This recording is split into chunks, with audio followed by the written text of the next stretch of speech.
Reels post করো কি করে? ওই যে প্লাস আইকনে গিয়ে একটা ক্যাপশন লিখে রিলসটা পোস্ট করে দাও। এই কারণেই তোমাদের রিলসগুলোতে ভিউজ হয় না।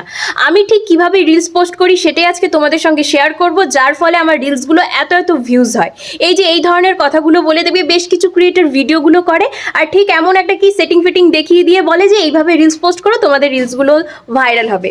আসল কথাটা হলো তারা যেই প্রথম স্টার্টিং যেই লাইনটা দিয়ে করে না, যে এই কারণেই তোমাদের ভিউজগুলো হয় না, এইটা বলে শুধুমাত্র নিজেদের ভিউজের জন্য।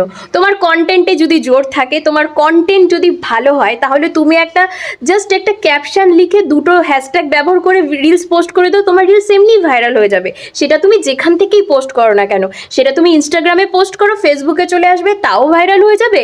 বা তুমি সেই প্লাস আইকনে ক্লিক করে পোস্ট করো না কেন, তাও ভাইরাল হয়ে যাবে। ঠিক আছে, পুরোটাই হলো তোমার কন্টেন্টের ওপর নির্ভর করছে যে তোমার কন্টেন্টটা কেমন।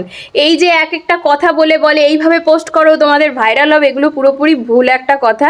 শুধুমাত্র এমন একটা কন্টেন্টের অভাবে এই ধরনের কথাগুলো বলে। আশা করি তোমরা বুঝতে পারছো। আর তোমরা যেসব ওইসব ভিডিওগুলো দেখে তোমরাও তো ট্রাই করেছো ওইভাবে রিলস পোস্ট করা, তোমাদেরকে ভিউজটা এসছে? এবার যদি বলো হ্যাঁ এসছে, তাহলে সেই কন্টেন্টে জোর ছিল তোমার, তুমি সেই কন্টেন্টটা যদি নর্মালভাবেও পোস্ট করতে তাহলেও ভিউজ হতো।